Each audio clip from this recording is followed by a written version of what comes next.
Del otro lado, en la otra esquina, donde está lo del Zoom. Justo a un lado del Zoom, era a tu izquierda.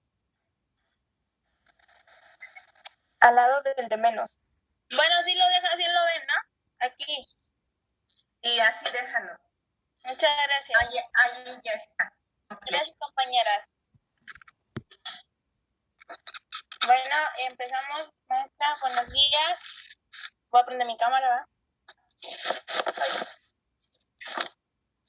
Buenos días, mi nombre es Mitzi Anillo de Encarnación Riquelme, junto con mi equipo que es García Maldonado Lisset, y Sara Evelyn, Dayan Lisbeth y César Quiroz. Vamos a dar el tema de historia del ADN y vamos a empezar con mi compañera Lisset. No, mi compañero Quiroz, perdón. Hola, buenos días. El descubrimiento del ácido desoxirribonucleico o ADN cambió para siempre la comprensión de la genética, porque el ADN es la principal molécula de la herencia que transmite de la herencia física y fisiológicamente de generación en generación. El ADN fue aislado por primera vez en 1869 por el biólogo suizo Juan Felix Michel, mientras estudiaba la composición química de los glóbulos blancos, observados que dentro de la célula había una sustancia aislada rica en fosfato sin azufre y resistente a las protestas, algo que no se correspondía a la estructura típica de los lípidos o proteínas. Entre 1885 y 1901, la composición química del ADN empezó a definirse, porque en estos años empezaron los químicos y físicos a investigar más el ADN. En 1889, Richard Allman, patólogo alemán que había sido discípulo de Michel, que Michel, como anteriormente dije, fue el que estudió los glóbulos blancos. Richard Allman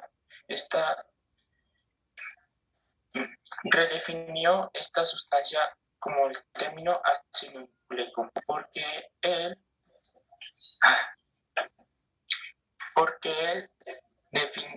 identificó que la naturaleza acídica, él estudió la naturaleza acídica, por eso le llamó ácido nucleico, y ese fue el primer nombre que se le dio al ADN. Por su parte, el médico alemán Richard Kussel descubrió la existencia de hidratos de carbono y unos compuestos o bases nitrogenadas, a los que le llamó adenina, guanina, citosina y timina, dentro de la molécula del ADN. En el siglo XX empezó con grandes avances en la investigación del ADN. En el siglo XX ya empezaron a identificar más el ADN y a estudiar más. Durante la década de 1920, el bioquímico ruso estadounidense Uwe Levin determinó la existencia del ARN, otro ácido nucleico necesario para la transmisión de la información genética, pero eso es otro tema. Como pueden ver, esta imagen que está acá, esta fotografía es la famosa fotografía 51. Esta foto es la primera foto que se le tomó al ADN. Esta foto fue tomada por Rosalind Franklin por medio de unos rayos X. Pero le robaron el logro, se lo robó Raymond Gosling.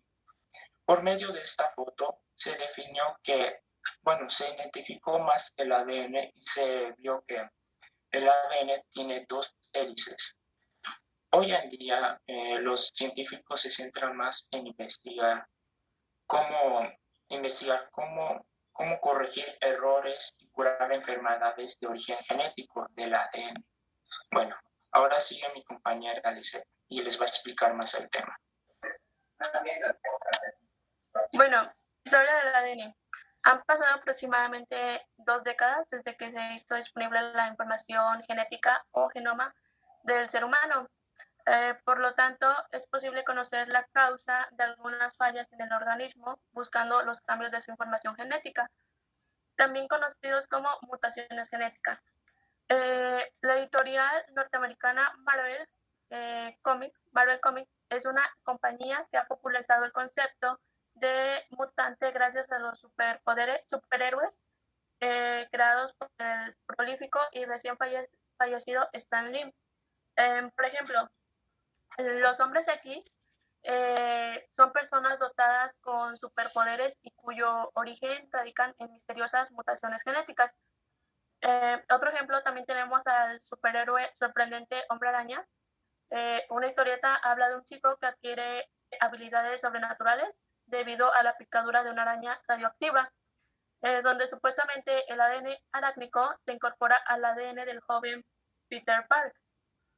Otro ejemplo es en las series policíacas como CSI. Parece una cuestión rutinaria tomar una muestra de sangre en las escenas del crimen y llevarlo al laboratorio para que una máquina pueda crear, decir o partir del ADN obtenido la identidad del criminal en solo cuestión de minutos. Y por último, otro ejemplo sería de otra serie bastante popular que la de House, donde un médico antipático y adicto a los analgésicos resuelve los casos médicos más extraños gracias a su inteligencia y en varias ocasiones utilizando el análisis del ADN, de donde obtienen información acerca de posibles enfermedades genéticas muy poco caracterizadas y que involucran mutaciones. Y ahora sigue mi compañera Mitzi. Bueno, me tocó que son las mutaciones genéticas. Es un cambio, las mutaciones genéticas es un cambio de región del ADN. Por ejemplo, que es, como ya dijo mi compañera anteriormente, se puede decir que es algo de ciencia ficción, se puede sonar como ciencia ficción, pero es muy cercana a la realidad, ¿vale? El ADN se caracteriza, pues está formada por 4 moléculas, también se pueden representar con las letras que ya hemos visto, que es A, T, G y C. Estas son secuencias que se encuentran en 4 bloques básicos. Esto es lo que se ha aprendido en casi 20 años de estudiar el genoma humano. También se puede llamar la atención en los cambios físicos. Por ejemplo, eso causa una enfermedad o un defecto físico cuando se le llama mutación. A esto se le puede decir, como la maestra anteriormente nos explicó, que se puede ver con el cambio físicamente, como los ojos, el cabello, el color de piel, etcétera, ¿vale? Y eso es lo que significa lo que son las mutaciones genéticas. Enseguida sigue mi compañera Dayan.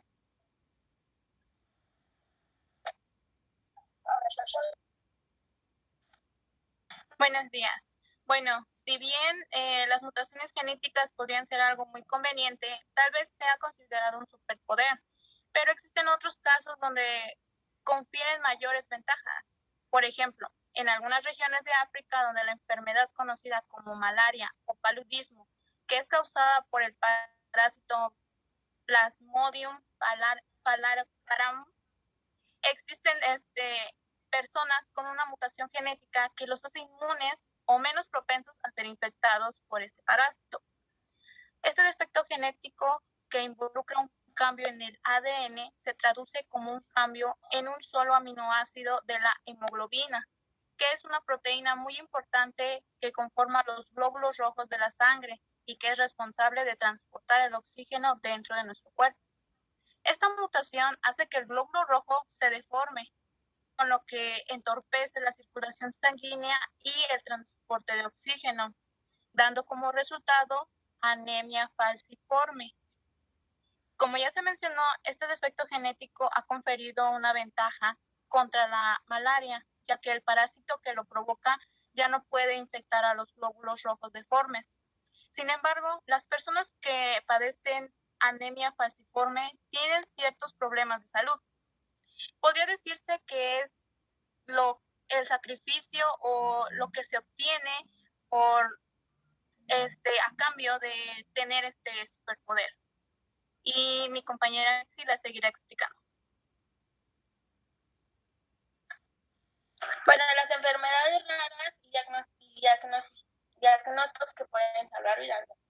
Una enfermedad rara es aquella que encontramos que con muy baja frecuencia en la población. Muchas veces son ocasionadas por mutaciones en el ADN. A la persona afectada no necesariamente tiene que fue heredada solo de los padres. El gran problema es que los médicos no pueden diagnosticar bien cuál es el origen de los síntomas. Hay muchos casos que en la serie de pruebas médicas que se realizan a un paciente se convierte en una odisea, pero no solamente es doloroso para si el paciente es infante, la situación es más frustrante para el médico y para los padres. Por ejemplo,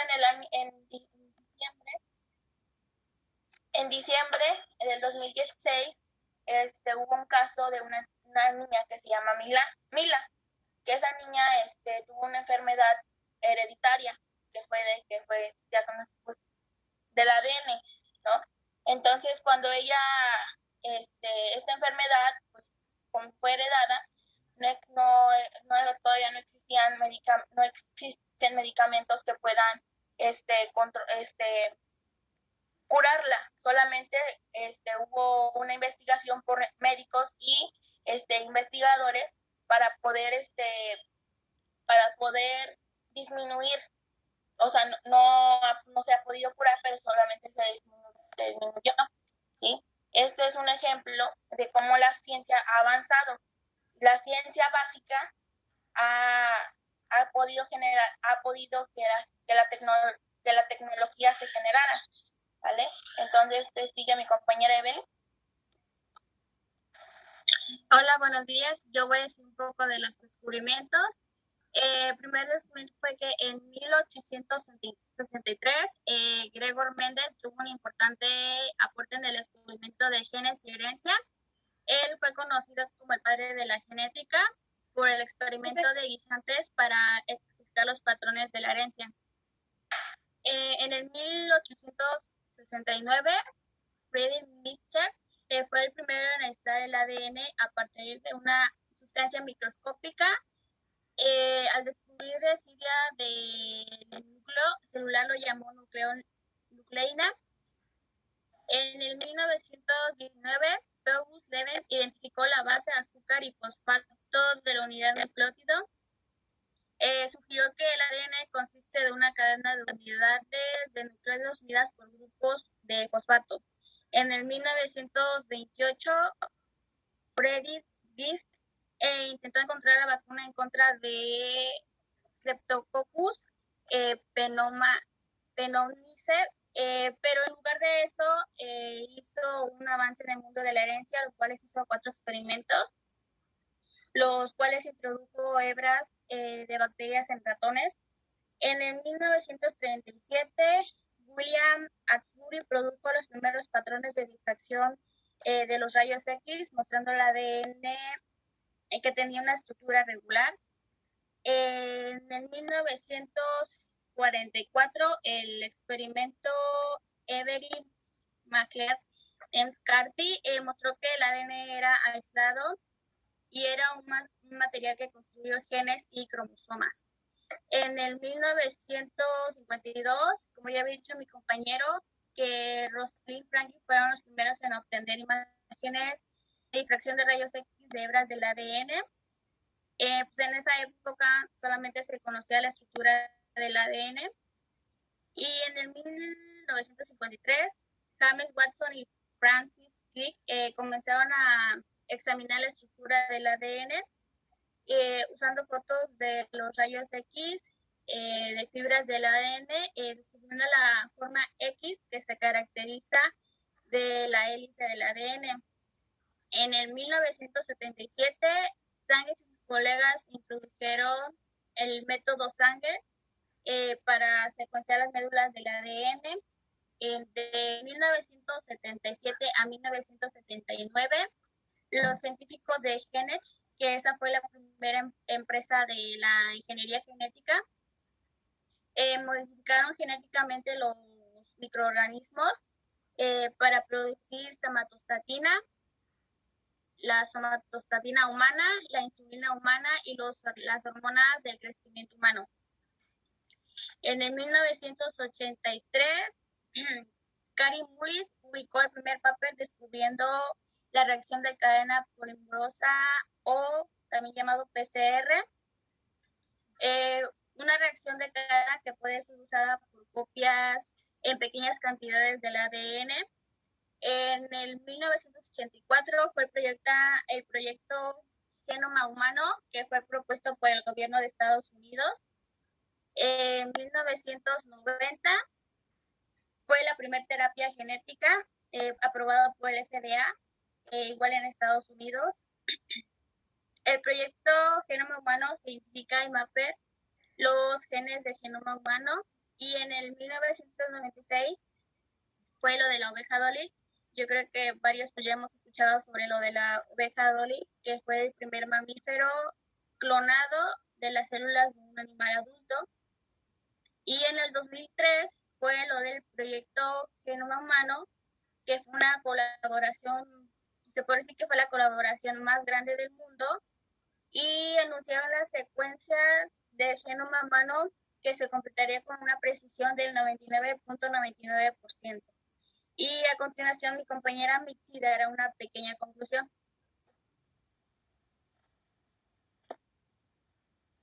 Bueno, aquí se les va a presentar un tipo collage de lo que investigamos. Aquí se puede observar el mouse. Aquí se puede observar una mutación que, como les dije yo, aquí se puede representar físicamente. Los cambios de ojos, por ejemplo, aquí es un gatito, aquí con cambio de ojos. Aquí se puede ver una serpiente con cabezas. O sea, se puede ser una mutación. Y aquí se representa el ADN con una mutación. Aquí lo que se representa de rojo.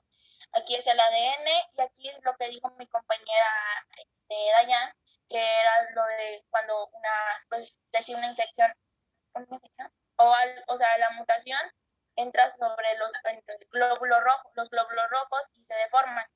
Y aquí pues, se representa, y ya, es todo. Esto se llama lo que ocasiona la anemia falciforme, ocasionada por el Plasmodium falciparum, ¿sí? El Plasmodium es un piquete, ¿verdad?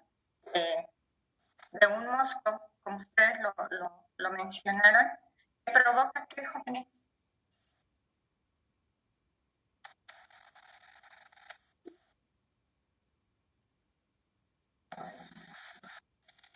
¿Qué provoca? Una deformación en los glóbulos rojos. Aquí lo vemos. Aquí lo normal, los glóbulos rojos son esféricos, ¿sí? Uninucleados, porque no presentan, digamos, un núcleo. Se dice que todo el glóbulo rojo representa un núcleo. Y aquí ya vemos cómo están las células falciformes de los glóbulos rojos. Aquí ya están deformados, ¿verdad? Entonces, ¿cómo se llama esta enfermedad, jóvenes?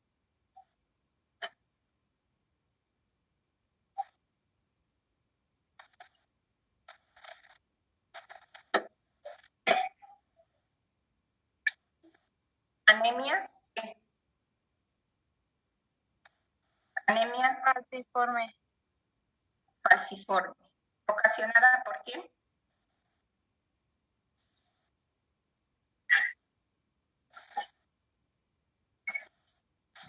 Por un parásito, el parásito Plasmodium. ¿Cómo se llama? Plasmodium falciparum, ¿sí? Ese es el parásito. Bueno, mi pregunta es para...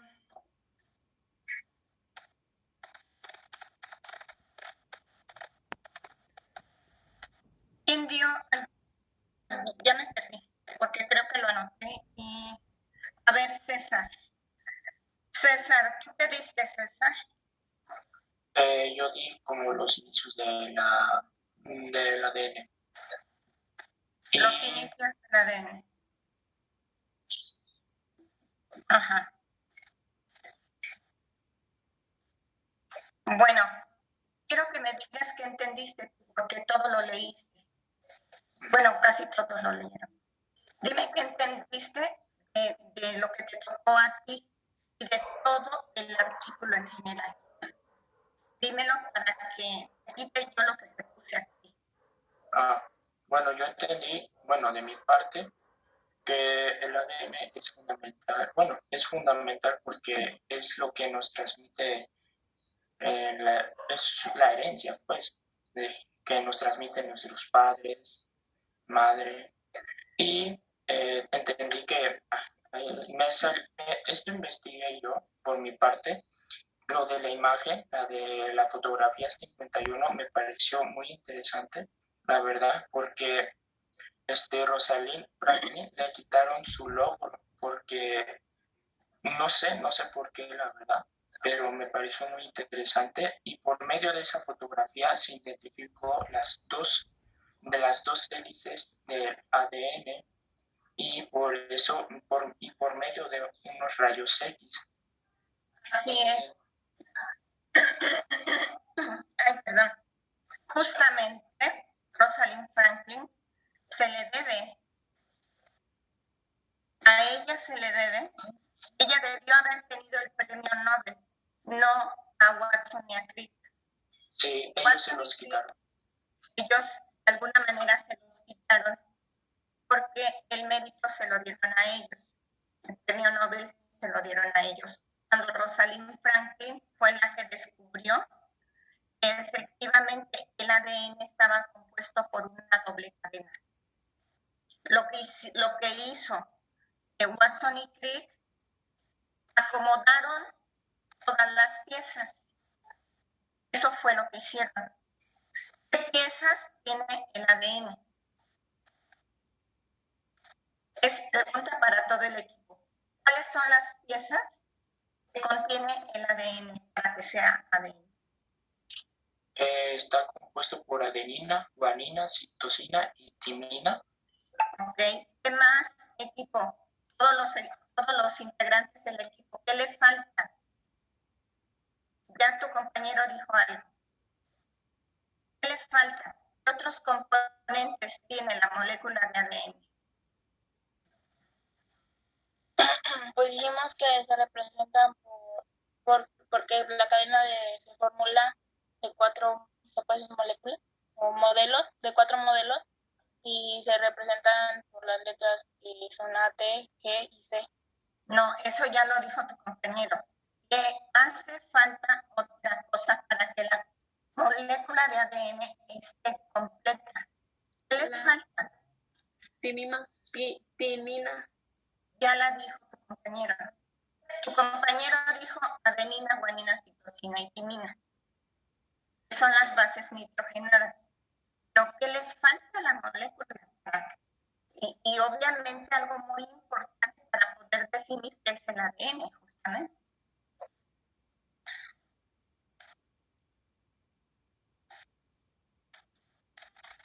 La desoxirribosa.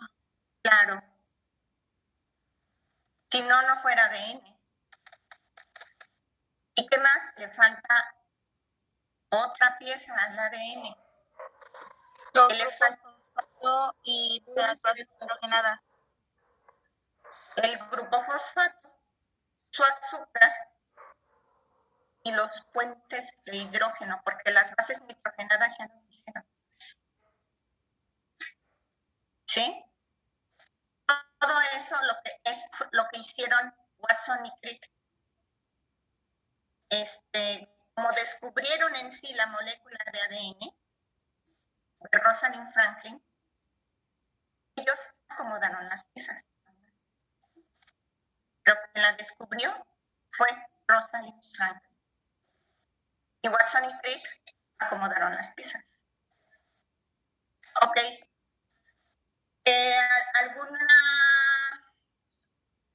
¿Algo que aportar? ¿Alguna otra cosa más que aportar, jóvenes? No, maestra. Muy bien. Continuamos con el siguiente tipo.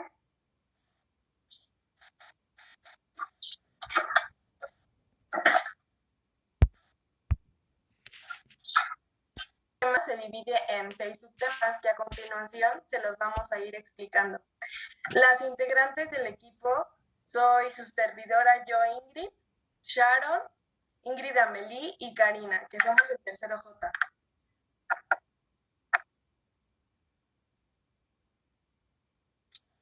Bien, en algunos animales como la lagartija de costado manchado, Utas tantaburia, los machos pueden presentar una de 3 estrategias reproductivas diferentes. Este pequeño reptil habita en las zonas áridas de Baja California, Sonora y en el desierto chihuahuense, en México, y en las áreas desérticas del suroeste de Estados Unidos, formando varias poblaciones.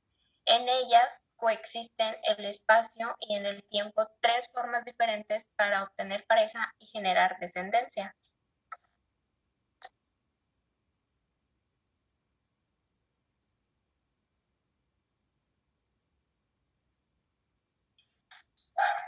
Hay 3 estrategias que se asocian con el color del cuello de los machos.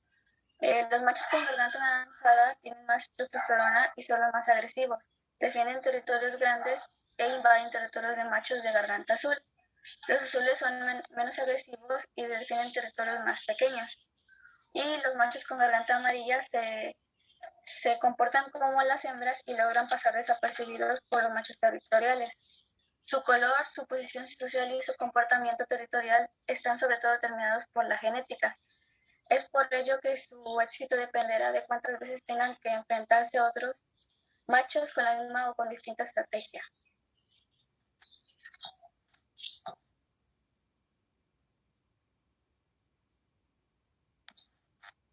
Bien, este y otros comportamientos sociales de los animales se han estudiado a partir de una disciplina matemática moderna conocida como teoría de juegos, cuyas primeras aplicaciones fueron dirigidas a analizar modelos económicos, que consiste en describir un grupo de jugadores en el que un individuo se encuentra con otro y ambos deben elegir un camino a seguir a partir de un conjunto de estrategias. Por ejemplo, algo que es muy sonado es el de las estrategias de alcohol y paloma, en el que el encuentro de ambos beneficia mucho al halcón a costa de la paloma, pero en un encuentro entre 2 halcones, los 2 participantes pierden, pues se atacan y se hacen daño. Cuando 2 palomas se encuentran, ninguna está afectada, pero tampoco gana nada. También encontramos al genista y teórico de la evolución inglés John Maynard Smith, que fue el que adoptó la teoría del estudio de la biología del comportamiento. Sin embargo, al modelar con la teoría de juegos la evolución biológica por selección natural, la moneda, que es aquella con la que se miden las ventajas o desventajas, está calada con el concepto de adecuación, que implica medir la eficacia con que un individuo sobrevive y deja hijos sanos, que a su vez procrean más hijos sanos. Pero no es el individuo, sino la especie, ya que cuenta con un acervo de comportamientos genéticamente determinados que a veces se heredan e inclusive mutan. En este contexto, Maynard presentó el término estrategia evolutivamente estable para describir a aquella que no puede ser invadida por ninguna otra especie determinada en la población.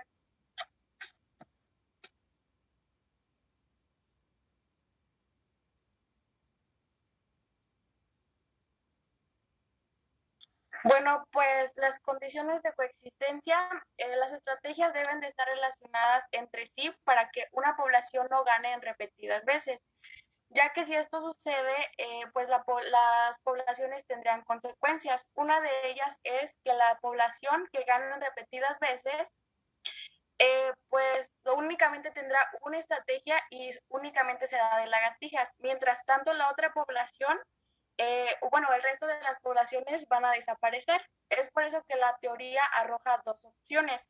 La primera es que las tres poblaciones tengan las mismas estrategias para que así tengan las mismas posibilidades de ganar. Mientras tanto, la otra opción es que las estrategias se modifiquen de acuerdo al tipo de población que sea o al tipo de crías que tengan, para que de igual manera las tres poblaciones tengan las mismas posibilidades de ganar. Bueno, por otra parte, Berry Sinervo es un investigador que durante 5 años se dedicó a investigar la población que tiene más alta frecuencia. Al principio decía que eran las lagartijas azules, después dijo que eran las anaranjadas, después que las amarillas y finalmente volvió a decir que eran las azules. Bueno, pues cuando los machos de las lagartijas anaranjadas utilizan su estrategia, invaden a los machos azules. Y cuando los machos amarillos utilizan su estrategia, invaden a los machos anaranjados. Sin embargo, los machos azules ayudan a los machos amarillos, ya que estos machos azules ayudan a vigilar a los machos amarillos cuando estos están incrementando su población, es decir, cuando estos están reproduciendo. Pero aunque los machos azules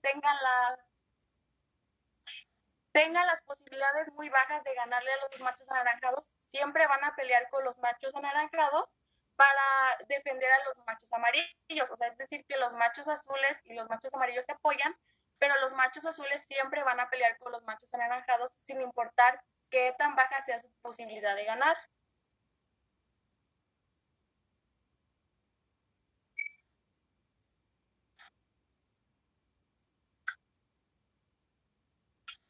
Cada estrategia tiene una ventaja y una desventaja. Es por ello que se relaciona con el juego de piedra, papel o tijera. La ventaja relativa de cada estrategia depende de la composición de estrategias que posee la población de cada intervalo de tiempo. Y la selección natural depende de la frecuencia y mantiene las variantes genéticas de las diferentes estrategias reproductivas masculinas, pero sin posibilitar un equilibrio estable de las frecuencias de los tres colores. En trabajo de campo se observó que los ciclos evolutivos de recambio de colores en la población de los machos de las lagartijas se producen alrededor de un punto llamado tractor. Ahí se arroja que los azules desaventajaron a los amarillos y aumentaron su porcentaje a costa de ellos, quedando 15% de anaranjados, 75% de azules y 10% de amarillos.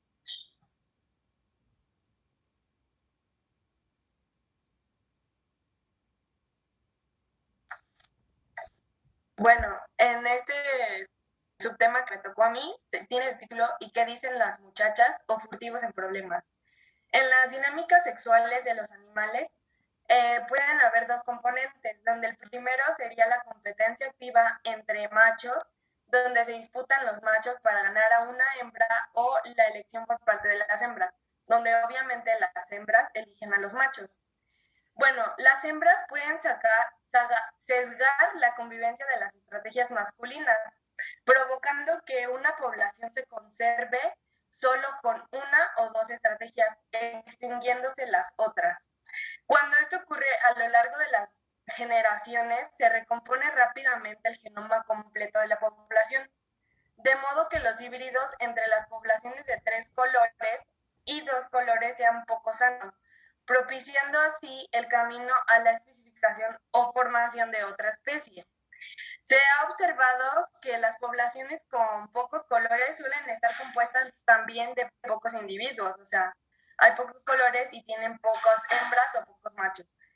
Y el polimorfismo se ha perdido en 8 poblaciones de manera independiente cuando se elimina en todos los casos la morfología amarilla furtiva y generando ocasionalmente distintas subespecies. La desestabilización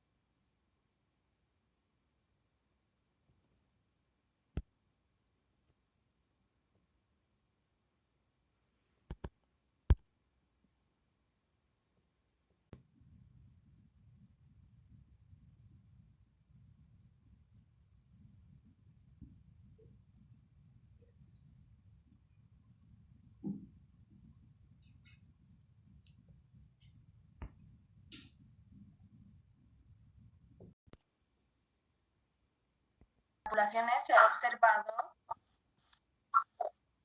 ¿Sí me escuchan? Sí, se escucha. Sí se escucha, adelante. Que en las poblaciones con pocos colores suelen estar compuestas también de pocos individuos. El polimorfismo se ha perdido en 8 poblaciones de manera independiente cuando se eliminan todos los casos la morfología amarilla furtiva. Y esto genera ocasionalmente distintas subespecies. La desestabilización del polimorfismo en algunas poblaciones parece ser una situación reciente, o sea, que ocurre en varios casos. En las imágenes que les puse en la población B, como se extinguieron los machos amarillos y ya solo quedan pocos. Y bueno, en esta figura se explica